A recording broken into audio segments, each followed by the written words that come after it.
नमस्कार, मैं सुधीर चौधरी और आप देख रहे हैं खबर टैग। तो आइए बात करते हैं आज के मुख्य समाचार में देश भर की तमाम बड़ी खबरों पर नजर डालते हैं। इससे पहले आप हमें कमेंट में जरूर बताएं कि आप ये वीडियो कहां से देख रहे हैं।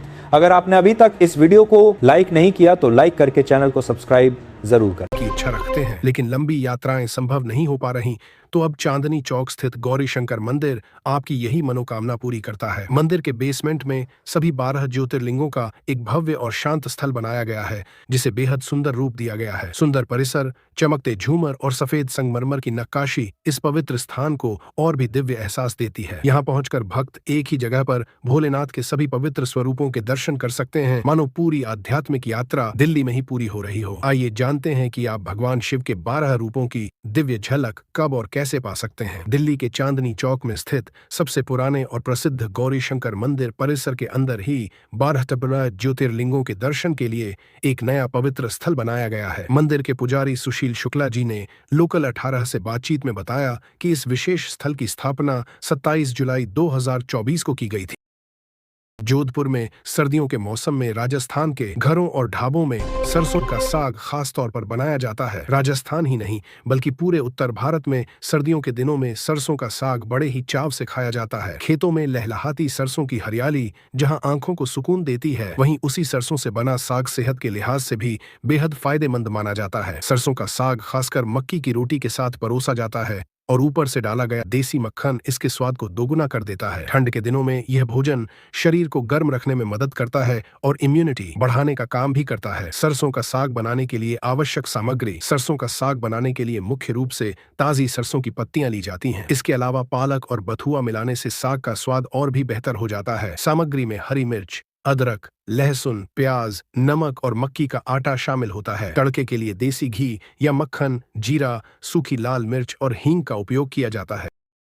जयपुर के जवाहर कला केंद्र में राज्य स्तरीय प्रदर्शनी नव उत्थान नई पहचान बढ़ता राजस्थान हमारा राजस्थान का आयोजन चल रहा है, जहां खासतौर पर 25 विभागों अलग अलग विभागों की खास स्टॉल्स आई गई हैं, जहां AI आधारित इंटरैक्टिव पैनल, अत्याधुनिक मशीनों की प्रदर्शनी लोगों के लिए लगाई गई है, जिसमें लोग विभागों की स्टॉल्स पर राज्य सरकार की योजनाओं, उपलब्धियों एवं नवाचार देख सकते हैं। ऐसे ही प्रदर्शनी में राजस्थान पुलिस की भी स्टॉल्स लगाई गई हैं, जहां खासतौर पर लोगों के लिए सड़क सुरक्षा से संबंधित आज और एक विशेष ऑटोमेटिक कंप्यूटर आधारित कार की प्रदर्शनी लगाई गई है, जो लोगों के लिए खास है क्योंकि यह ऑटोमेटिक कार बिना सड़क पर चले लोगों को हूबहू कार में बैठकर ड्राइविंग सिखाती है। लोकल 18 ने इस ऑटोमेटिक कंप्यूटर ड्राइविंग कार को लेकर पुलिस के जवानों से बात की तो वह बताते हैं कि यह ऑटोमेटिक कार मशीन ऐसी मशीन है। आगे बस्तर में टमाटर मिर्च की चटनी तो खाई होगी, लेकिन क्या आपने बस्तर में मिलने वाली लाल चींटी की चटनी खाई है? बस्तर में लाल चींटी की चटनी बनाई जाती है जिसे लोग काफी पसंद करते हैं। बस्तर में इसको चापड़ा कहा जाता है और यह आम के पेड़ में पाया जाता है। यह चींटी बस्तर के बाजारों में आसानी से मिल जाती है। अपने खास स्वाद और पौष्टिक गुणों के कारण यह चटनी यहाँ के लोगों की पहली पसंद मानी जाती है। इस चींटी को बस्तर के ग्रामीण काफी पसंद करते हैं। इसे मंडिया पेज के साथ बड़े चाव से खाया जाता है। वहीं ग्रामीण छापड़ा को नमक, मिर्च, अदरक और लहसुन के साथ पारंपरिक बनाते हैं। आप भी इन स्टेप्स को फॉलो करके बस्तर की चापड़ा चटनी बना सकते हैं। इसकी तीखी, खट्टी और देसी खुशबू वाली चटनी एक बार खाने के बाद लंबे समय तक जुबान पर अपना स्वाद छोड़ जाती है। आप अगर सिलबट्टे में बनाएंगे तो इसका स्वाद और बढ़ जाएगा। आगे सड़क किनारे भूखे बंदरों को देखकर एक आंटी से रहा नहीं गया और उन्होंने इंसानियत की मिसाल पेश कर दी। आंटी ने खुद अपने हाथों से ताजी रोटियां बनाई और प्यार से फूंक फूंक कर बंदरों को खिलाने लगी। यह भावुक कर देने वाला वीडियो सोशल मीडिया पर तेजी से वायरल हो रहा है, जिसे देखकर लोग आंटी के नेक दिल की जमकर तारीफ कर रहे हैं। इंसान और जानवर के बीच अपनापन दिखाता यह नजारा हर किसी का दिल जीत रहा है। आगे हिंदू पंचांग के अनुसार वर्ष भर में 12 अमावस्याएं आती हैं, लेकिन इन सभी में पौष अमावस्या को विशेष धार्मिक और आध्यात्मिक महत्व प्राप्त है। यह तिथि पौष मास के कृष्ण पक्ष की अंतिम तिथि होती है। शास्त्रों में अमावस्या को पितरों के स्मरण, पूजन और तृप्ति का श्रेष्ठ अवसर माना गया है। प्राचीन समय से ही इस दिन पवित्र नदियों में स्नान, दान पुण्य और पितरों के लिए तर्पण करने की परंपरा चली आ रही है। मान्यता है कि पौष अमावस्या के दिन श्रद्धा और विधि विधान से किया गया तर्पण पूर्वजों को संतोष प्रदान करता है। इस वर्ष आने वाली अमावस्या इसलिए भी खास है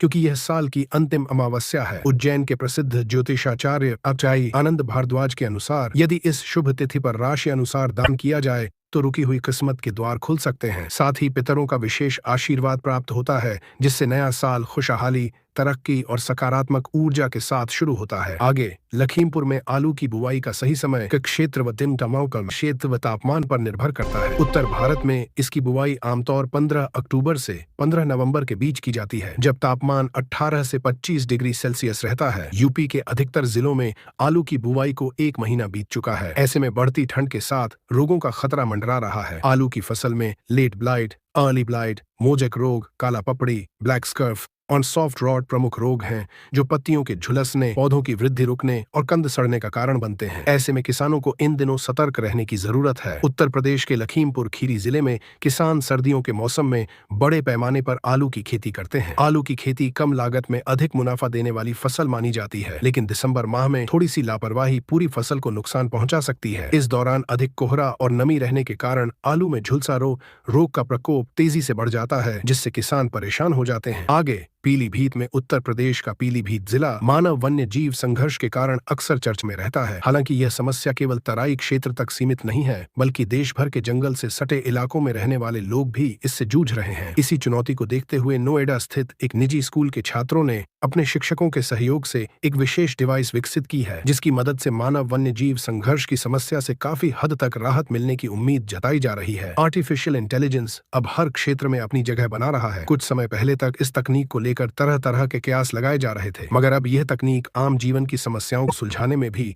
मददगार साबित हो रही है। दरअसल नोएडा स्थित शिवनादर स्कूल के 2 10वीं के छात्रों जय शर्मा और विनायक सेठ ने अपनी मेंटर कोमल धवन व अन्य टीचर्स की देखरेख में एक AI आधारित डिवाइस बनाया है। आगे दिल्ली में जनपद हैंडलूम हाट में इस बार एक खास स्टॉल लोगों का ध्यान खींच रहा है। गरमबाग जिले मध्य प्रदेश से आए अयूब खत्री यहाँ अपनी पीढ़ियों पुरानी आदिवासी रंगाई कला पेश कर रहे हैं। अयूब बताते हैं कि उनका काम पूरी तरह प्राकृतिक रंगों और पारंपरिक तकनीक पर आधारित है। अयूब अपने स्टॉल पर पुराने जमाने की आदिवासी मरून प्रिंट दिखा रहे हैं, जो उनके परिवार में पीढ़ियों से चली आ रही है। अयूब बताते हैं कि कपड़े के बेस में कोई रंग नहीं होता, असल में मरून रंग कपड़े के अंदर छुपा होता है। इसे निकालने के लिए वे खास तरीका इस्तेमाल करते हैं। पहले कच्चा गुलाबी रंग लगाते हैं, फिर प्रिंट को साफ दिखाने के लिए काला रंग, उसके बाद कपड़े को धोकर और बाइंडिंग करके तैयार किया जाता है। अयूब कहते हैं पूरा प्रोसेस लंबा है, लेकिन असली मजा तब आता है जब फूलों से रंग निकलता है। आगे मनाली में हिमाचल प्रदेश की पर्यटन नगरी मनाली में सैलानियों का जमावड़ा लगना शुरू हो गया है। क्रिसमस और न्यू ईयर की सेलिब्रेशन के लिए भी बड़ी संख्या में सैलानी मनु की नगरी मनाली आते हैं। हर साल अधिकतर लोग जहां बर्फबारी का दीदार करने की उम्मीद लिए हुए पहुंचते हैं, लेकिन इस साल आम लोगों से लेकर सैलानियों को मायूसी हाथ लग रही है। हालांकि अब आगामी दिनों में क्रिसमस के दौरान घाटी में पर्यटकों को व्हाइट क्रिसमस देखने की उम्मीद बढ़ने लगी है। लोगों के मन में भी यह सवाल है कि क्या इस साल मनाली में क्रिसमस पर बर्फबारी होगी या नहीं। गौरतलब है कि अक्टूबर महीने में ही मनाली की ऊंची चोटियों में बर्फबारी हुई थी। मौसम विज्ञान केंद्र शिमला की ओर से आगामी दिनों में प्रदेश के मौसम को लेकर जानकारी जारी की गई है। वैज्ञानिक संदीप शर्मा का कहना है कि प्रदेश में 19 दिसंबर तक अधिकांश क्षेत्रों में मौसम साफ बना रहेगा। हालांकि 20 और 21 दिसंबर को उच्च पर्वतीय क्षेत्रों में बर्फबारी की संभावना जताई गई है। आगे जोधपुर शहर में आवारा डॉग्स का आतंक लगातार बढ़ता जा रहा है। हाल ही में मामला जोधपुर के प्रताप नगर शॉपिंग सेंटर के पास का है, जहां बुधवार सुबह पैदल चल रहे एक महिला और पुरुष पर अचानक आवारा डॉग्स ने हमला कर दिया। हमले के दौरान महिला ने बड़ी मुश्किल से भागकर अपनी जान बचाई। यह पूरी घटना वहां लगे CCTV कैमरे में कैद हो गई, जिसका वीडियो अब सोशल मीडिया पर तेजी से वायरल हो रहा है। CCTV फुटेज में साफ दिखाई दे रहा है कि महिला और पुरुष सामान्य रूप से सड़क पर पैदल जा रहे थे। तभी अचानक पीछे से आए डॉग्स के झुंड ने उन पर हमला कर दिया। डॉग्स महिला की ओर तेजी से दौड़े, जिससे वह घबरा गई और जान बचाने के लिए सड़क पर दौड़ लगाने लगी। आसपास मौजूद लोग भी कुछ पल के लिए सहम गए। गनीमत रही कि महिला किसी तरह सुरक्षित निकलने में कामयाब रही। आगे जोधपुर के फिल्टर प्लांट, पंप हाउस, पाइपलाइनों के आवश्यक रख रखाव व काम सफाई के चलते 20 दिसंबर को शहर के सभी फिल्टर हाउस से सभी क्षेत्रों में जलापूर्ति बंद रहेगी। जोधपुर शहर के कायलाना, चौपासनी व सुरपुरा फिल्टर हाउस से संबंधित सभी क्षेत्रों में 20 दिसंबर को होने वाली जलापूर्ति 21 दिसंबर और 21 दिसंबर को होने वाली जलापूर्ति 22 दिसंबर को की जाएगी। विभागीय अधिकारियों के अनुसार यह कार्य पेयजल व्यवस्था को बेहतर बनाने एवं भविष्य में किसी भी प्रकार की तकनीकी समस्या से बचाव के उद्देश्य से किया जा रहा है। इन क्षेत्रों में पानी की आपूर्ति रहेगी। प्रभावित जन स्वास्थ्य एवं अभियांत्रिकी विभाग PHED जोधपुर के अधीक्षण अभियंता राजेंद्र मेहता ने बताया, झालामंड एवं तख्त सागर फिल्टर हाउस से जुड़े क्षेत्र सरस्वती नगर वकुड़ी भक्तासनी हाउसिंग बोर्ड के विभिन्न सेक्टरों एवं पाल बाईपास शिल्पग्राम के आसपास क्षेत्रों में 20 दिसंबर को सुबह 10 बजे तक की जाने वाली जलापूर्ति सामान्य रूप से होगी। इन क्षेत्रों में 21 दिसंबर को की जाने वाली जलापूर्ति 22 दिसंबर को एवं 22 दिसंबर की जलापूर्ति 23 दिसंबर को की जाएगी। आगे क्लैट 2026 का रिजल्ट जारी हो चुका है। इस परीक्षा में राजस्थान के श्री गंगानगर की रहने वाली 17 साल की गीताली गुप्ता ने ऑल इंडिया रैंक 1 हासिल की है। सोशल मीडिया पर उनका एक वीडियो भी इस समय वायरल हो रहा है, जिसमें वह अपना रिजल्ट देखने के बाद हैरान और भावुक नजर आ रही हैं। वीडियो में आप देख सकते हैं कि वह घर के मंदिर के सामने बैठकर अपना एग्जाम रोल नंबर दर्ज कर अपना रिजल्ट देखने की कोशिश कर रही हैं। जैसे ही उन्होंने अपना रिजल्ट देखा, वह बिल्कुल चौंक गई, जैसे उन्हें शायद उम्मीद ही ना हो कि उन्होंने CLAT 2026 में AIR 1 हासिल कर ली है। वहीं उनके इस रिजल्ट से उनके घर वाले भी काफी खुश हैं। बता दें कि गीताली ने क्लैट 2026 की परीक्षा में 119 में से 112.75 मार्क्स हासिल किए हैं। आपका उनका रिजल्ट देखने का यह वायरल वीडियो यहाँ देख सकते हैं। आगे आज के फास्ट फूड के दौर में गांव की रसोई से निकलने वाले देसी व्यंजन न सिर्फ स्वाद में बेहतरीन होते हैं, बल्कि सेहत के लिए भी किसी वरदान से कम नहीं है। लाल भाजी, पालक भाजी, भथवा भाजी, मेथी भाजी और मूली भाजी को आलू के साथ मिलाकर बनाई जाने वाली मिक्स भाजी की सब्जी ऐसी ही एक पारंपरिक रेसिपी है, जो पोषण से भरपूर होने के साथ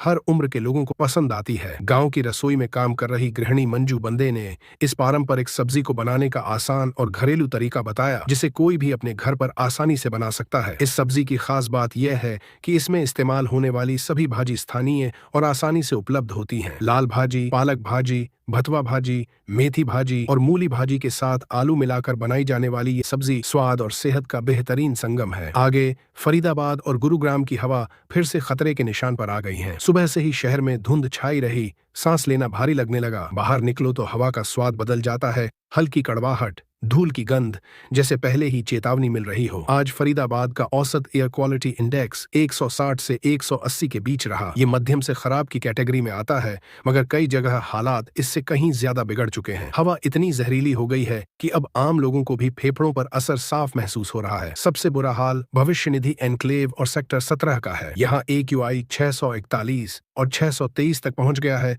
जो सीधा सीधा खतरनाक है। इन इलाकों में हवा में मौजूद कण सेहत पर सीधा वार कर रहे हैं। Sector 15A, sector 10 HBC, sector 14 और सेक्टर 82, इन सब जगहों पर भी हालात बहुत खराब हैं। आगे राशिफल में मीन राशि के जातकों पर आज मासिक शिवरात्रि के दिन भोलेनाथ की कृपा बरसेगी, लेकिन कुछ मामलों में मीन राशि के जातकों के लिए आज का दिन मिश्रित फल देने वाला साबित हो सकता है। आज ग्रहों की स्थिति आपको कुछ मामलों में सतर्क रहने की सलाह दे रही है। आज का दिन व्यापारियों के लिए लाभ के प्रबल योग्य बन रहे हैं। जो लोग नए बिजनेस की शुरुआत करना चाहते हैं, उन्हें अच्छे प्रस्ताव मिल सकते हैं। उज्जैन के प्रसिद्ध ज्योतिषाचार्य आनंद भारद्वाज के अनुसार मीन राशि जातकों के लिए आर्थिक दृष्टि से आज का दिन मध्यम रहने वाला है। खासतौर पर पैतृक संपत्ति से कोई उलझन हो सकती है। लंबे समय से अटके किसी विवाद या दस्तावेजी काम में भी विलंब होगा। स्वास्थ्य के मामले में दिन सामान्य से थोड़ा कमजोर रहेगा। मानसिक थकान या शारीरिक सुस्ती महसूस हो सकती है। आगे सागर में मध्य प्रदेश में कक्षा 10वीं और 12वीं की बोर्ड परीक्षाएं शुरू होने के लिए अब 55 दिन से भी कम का समय रह गया है। वही जनवरी के पहले हफ्ते से ही प्री परीक्षाएं शुरू हो जाएंगी। इन परीक्षाओं में विद्यार्थियों को पता चलता है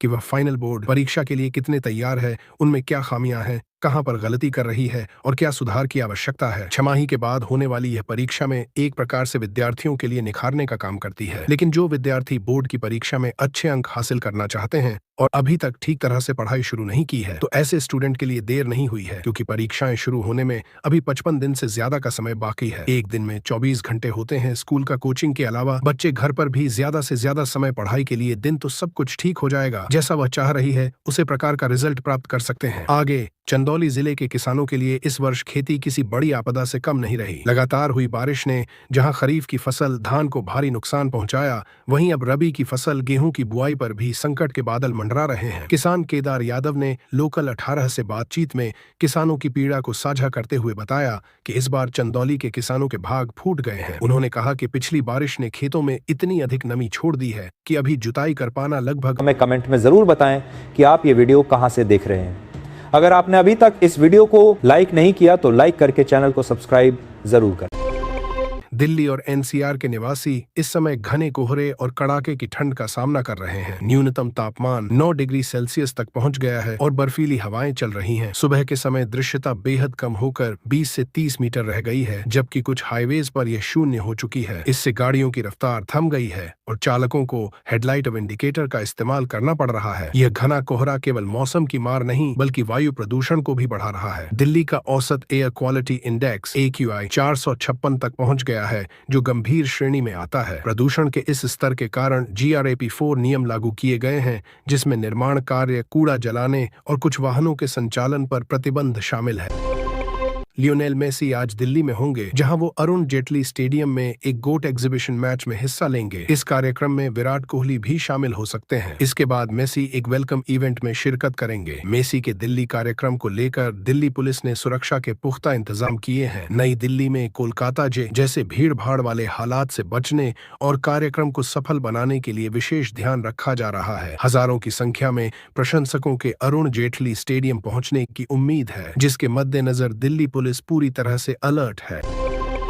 ऑस्ट्रेलिया के सिडनी में यहूदियों के महत्वपूर्ण त्योहार हनुक्का के दौरान मास शूटिंग की घटना सामने आई है। बोंडी बीच पर हुई इस गोलीबारी में 7 लोगों को गोली लगने की खबर है। यह त्योहार, जिसे रोशनी का पर्व भी कहा जाता है, 8 दिनों तक चलता है और इसकी शुरुआत आज से हुई थी। गोलीबारी की खबर फैलते ही फेस्टिवल मनाने आए लोगों में दहशत फैल गई और वे जान बचाने के लिए इधर उधर भागने लगे। पुलिस और बंदूकधारियों के बीच भी गोलीबारी हुई।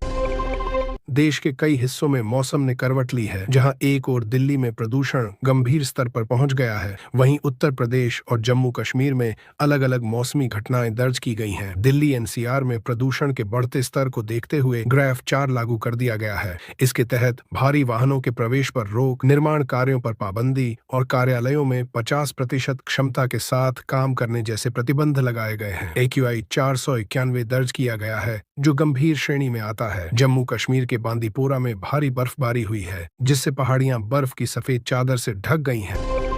देहरादून स्थित भारतीय सैन्य अकादमी IMA में आयोजित पासिंग आउट परेड भारतीय सेना के गर्व और उत्साह का साक्षी बनी। इस भव्य समारोह में 500 से अधिक कैडेट्स भारतीय सेना में अधिकारी के तौर पर कमीशन होकर शामिल हुए। इस अवसर पर माहौल जोश और उमंग से भरा हुआ था। इसी दौरान युवा अधिकारियों ने उत्साहपूर्वक पुशअप्स लगाने का प्रदर्शन शुरू किया, जिसमें भारतीय सेना प्रमुख जनरल उपेंद्र द्विवेदी भी शामिल हुए। उनकी भागीदारी ने इस पल को और भी खास बना दिया। 61 वर्ष की आयु में जनरल द्विवेदी ने मात्र 12 सेकंड में 18 पुशअप्स लगाकर सभी को अचंभित कर दिया। उत्तर प्रदेश के संभल में सुरक्षा व्यवस्था को और अधिक पुख्ता करने के उद्देश्य से दीपासराय क्षेत्र में एक नई पुलिस चौकी का उद्घाटन किया गया है। ये चौकी उस स्थान पर बनाई गई है जहां पूर्व में दंगे हुए थे, जो इसकी रणनीतिक महत्वता को दर्शाता है। लगभग 1000 वर्ग फुट क्षेत्र में निर्मित इस चौकी का मुख्य उद्देश्य अपराधियों पर प्रभावी निगरानी रखना है। उद्घाटन समारोह हवन पूजन के साथ संपन्न हुआ, जिसमें पूरे विधि विधान से पूजा अर्चना की गई। इस अवसर पर संभल के जिलाधिकारी DM, पुलिस अधीक्षक SP सहित कई अधिकारी मौजूद रहे। कार्यक्रम के दौरान एक बच्ची मासूम आयशा ने रिबन काटकर चौकी का औपचारिक उद्घाटन किया। इस मौके पर नारी शक्ति जिंदाबाद के नारे भी लगाए गए।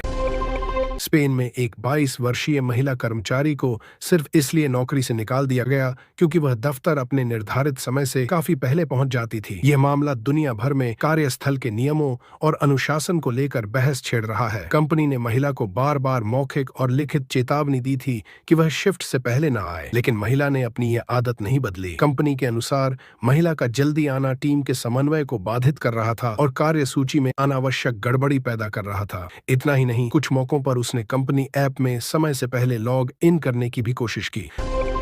अमेरिकी राष्ट्रपति डोनाल्ड ट्रंप ने अपनी इमिग्रेशन नीतियों में ट्रंप गोल्ड कार्ड प्रोग्राम के रूप में एक नया मोड़ पेश किया है। बुधवार को लॉन्च हुए इस प्लान ने दुनिया भर में सनसनी मचा दी है। यह एक महंगा इमिग्रेशन कार्यक्रम है जो अमीर विदेशियों और बड़ी कंपनियों को अमेरिका में स्थायी निवास और नागरिकता प्राप्त करने का सीधा रास्ता प्रदान करता है। ट्रंप का दावा है कि इससे देश को अरबों डॉलर का राजस्व मिलेगा और प्रतिभाशाली लोग अमेरिकी अर्थव्यवस्था को मजबूत करेंगे। यह कार्यक्रम EB-5 इन्वेस्टर वीजा का एक उन्नत संस्करण माना जा रहा है जो 1990 से चला आ रहा है। हालांकि EB-5 में निवेश और रोजगार सृजन की शर्त है, वहीं गोल्ड कार्ड में अमेरिकी सरकार को सीधे दान का कॉन्सेप्ट है।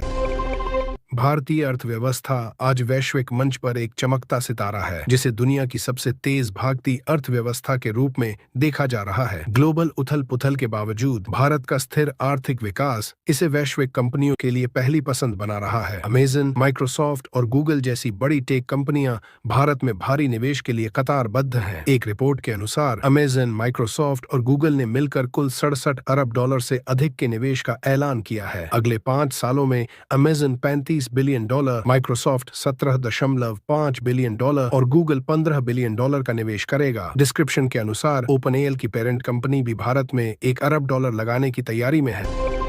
उत्तर प्रदेश में अवैध घुसपैठियों की पहचान और उन्हें हिरासत में लेने के लिए बड़े पैमाने पर ऑपरेशन टॉर्च चलाया जा रहा है। ये अभियान मुख्य रूप से रात में संचालित किया जा रहा है, क्योंकि पुलिस का मानना है कि दिन में घुसपैठिए काम के सिलसिले में बाहर होते हैं और रात में अपने ठिकानों पर लौटते हैं। इस ऑपरेशन के तहत पुलिस बांग्लादेशी और रोहिंग्या घुसपैठियों की तलाश कर रही है। अभियान के दौरान पुलिस अधिकारी झुग्गी झोपड़ियों, सड़क किनारे बसेरा करने वाले लोगों, निर्माण स्थलों के मजदूरों, रेलवे स्टेशनों, होटलों और किराएदारों के दस्तावेजों की गहनता से जांच कर रहे हैं। दिल्ली में प्रदूषण की समस्या काफी गंभीर हो गई है। एक सर्वे के अनुसार 82% लोगों ने बताया कि उनके परिवार के सदस्य प्रदूषण के कारण बीमार हो रहे हैं। साथ ही 8% लोग दिल्ली छोड़ने की सोच रहे हैं और 73% लोग मेडिकल खर्च को लेकर चिंतित हैं। पर्यावरण मंत्री मनजिंदर सिंह सिरसा ने कहा है कि प्रदूषण को 9 से 10 महीने में खत्म करना असंभव है। आगे दिल्ली में 2 सगे भाइयों नदीम और फजील को जाफराबाद के रशी करदम मार्ग के पास बदमाशों ने गोली मारकर हत्या कर दी। परिवार के लोगों ने बताया कि यह घटना किस रंजिश का नतीजा लगती है। फिलहाल पुलिस मामले की जांच कर रही है, लेकिन आरोपी अभी तक फरार हैं। इस घटना ने इलाके में डर और चिंता का माहौल बना दिया है। आगे दिल्ली की दमघोंटू हवा में सांस लेना मुश्किल, कई इलाकों में AQI खतरनाक। देश भर में सर्दी के बढ़ने के साथ कोहरे का प्रकोप भी बढ़ गया है, जिससे लोगों की परेशानियां बढ़ती जा रही हैं। खासकर दिल्ली में सर्दी, कोहरा और प्रदूषण का त्रिगुना संकट लोगों के लिए मुश्किलें पैदा कर रहा है। राजधानी के कई इलाके ऐसे हैं जहां एयर क्वालिटी इंडेक्स लगातार 400 से 400 तक है ऊपर बना हुआ है, जो स्वास्थ्य के लिए खतरनाक माना जाता है। यह स्थिति सांस संबंधी बीमारियों को बढ़ावा देती है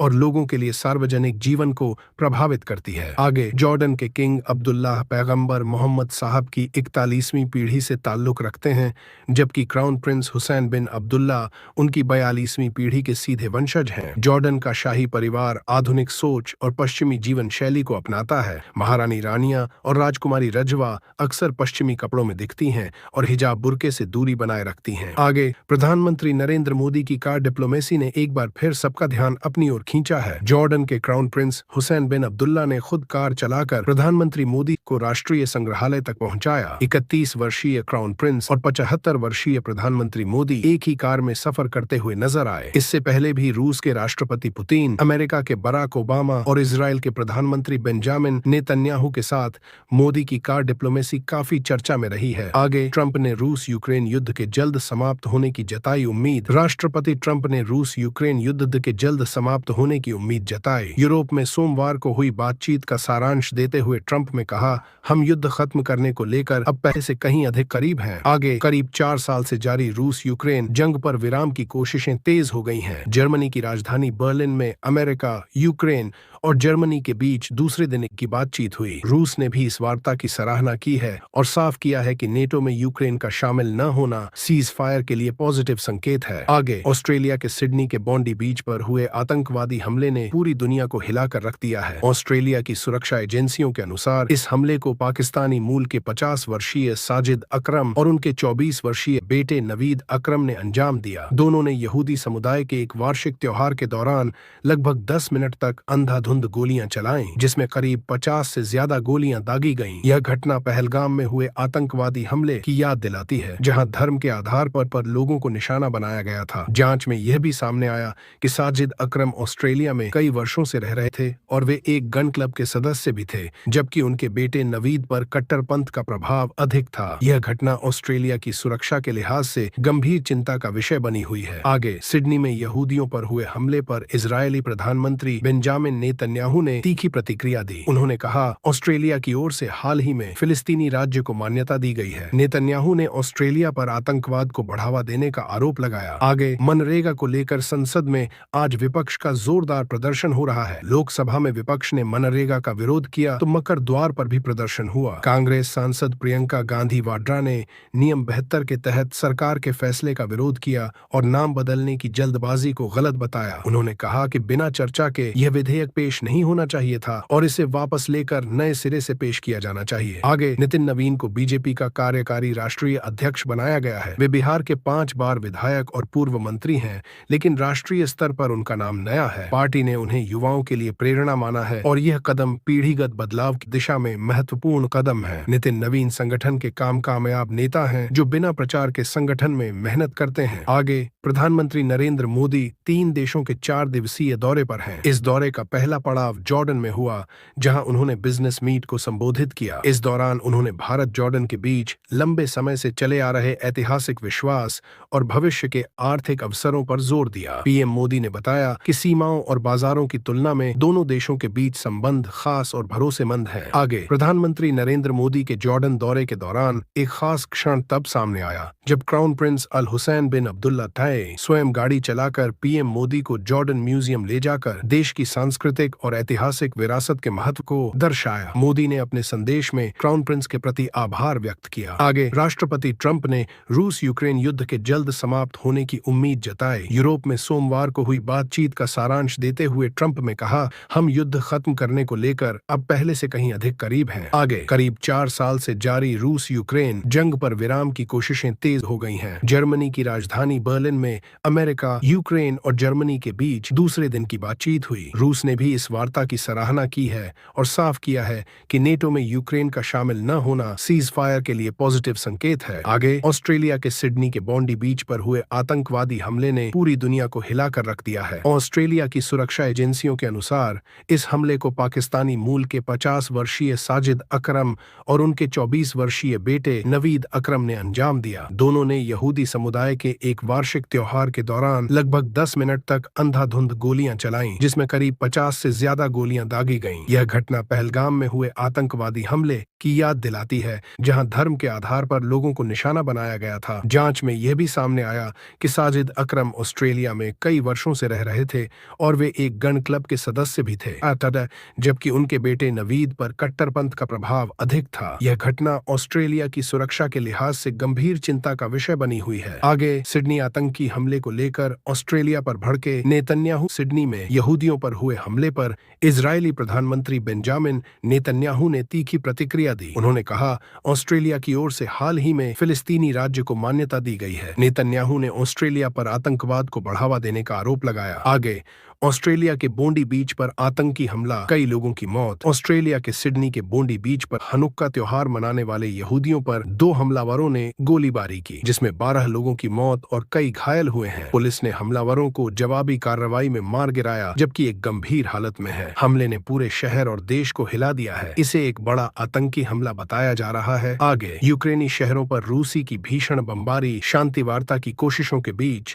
रूसी सेना ने एक बार फिर यूक्रेनी शहरों पर भीषण बमबारी की। ओडेसा और मिकोलाइव में हुए इस हमले में 2 लोगों की मौत, 5 लोग घायल हुए। रूस के हमले से कई घरों में भीषण आग लगी, जिससे बत्ती गुल हो गई। आगे, नौसेना में आज शामिल होंगे रोमियो हेलीकॉप्टर। जाने इसकी खासियत। भारतीय नौसेना के लिए अमेरिका से 24 MH-66 रोमियो हेलीकॉप्टरों की खरीद के लिए 7,995 करोड़ रुपए का महत्वपूर्ण समझौता हुआ है। यह डील अगले 5 वर्षों तक स्पेयर पार्ट्स, ट्रेनिंग और मरम्मत की सुविधाओं को सुनिश्चित करेगी। भारत में नई रिपेयर फैसिलिटी स्थापित की जाएगी, जिससे निर्भरता कम होगी और आत्मनिर्भरता बढ़ेगी। इस समझौते से भारतीय पनडुब्बी रोधी ताकत को मजबूत बनाने में मदद मिलेगी और देश की समुद्री सुरक्षा बढ़ेगी। आगे, राजकोट में IFA का एयर शो देखें। सूर्य किरण टीम के करतब। राजकोट के अटल सरोवर में भारतीय वायुसेना की प्रसिद्ध सूर्य किरण टीम ने रविवार को एक अद्भुत और रोमांचक एयर शो का आयोजन किया। इस कार्यक्रम को लगभग 1.5 लाख लोग उत्साह के साथ देख रहे थे। शो में फाइटर प्लेन के रोमांचक रोमांचक स्टंट, गरुड़ कमांडो द्वारा हेलीकॉप्टर से किया गया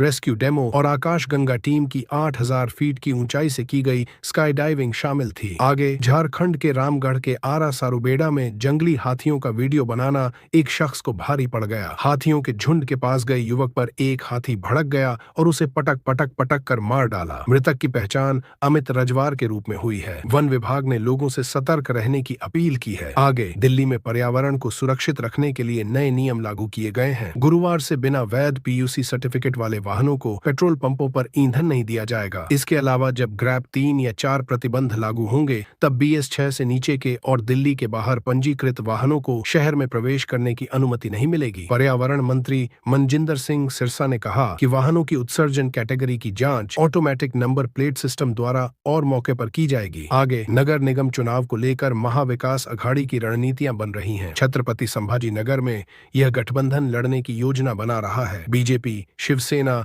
और NCP की राजनीति गहमागहमी बढ़ा रही है। अजित पवार की गैर मौजूदगी और उनके नेतृत्व पर सवाल उठ रहे हैं। शिवसेना लाडली बहन योजना के जरिए मुस्लिम बहुल इलाकों में अपनी पकड़ मजबूत करना चाहती है। आगे प्रधानमंत्री नरेंद्र मोदी को इथियोपिया में उच्चतम नागरिक सम्मान द ग्रेट ऑनर निशान ऑफ इथियोपिया से नवाजा गया है। यह सम्मान भारत और इथियोपिया के द्विपक्षीय संबंधों को नई मजबूती प्रदान करता है। इथियोपिया के प्रधानमंत्री ने इस सम्मान के माध्यम से दोनों देशों के बीच सहयोग और विश्वास को और प्रगाढ़ बनाने का संदेश दिया है। यह ऐतिहासिक घटना दोनों देशों के बीच साझेदारी के नए अध्याय की शुरुआत है। आगे आगरा से नोएडा को जोड़ने वाले यमुना एक्सप्रेसवे पर हादसे में 1 दर्जन से ज्यादा लोग जिंदा जल गए, जबकि 70 से ज्यादा जख्मी है। पुलिस प्रशासन का दावा है कि हादसा घने कोहरे की वजह से हुआ, लेकिन जिम्मेदारों के पास इस सवाल का कोई जवाब नहीं कि घने कोहरे के बावजूद ट्रैफिक का मैनेजमेंट क्यों नहीं था। एक्सप्रेसवे के नाम पर मोटा टैक्स तो वसूला जाता है, लेकिन सुविधाओं के नाम पर टैक्स चुकाने वाला खाली हाथ क्यों है। आगे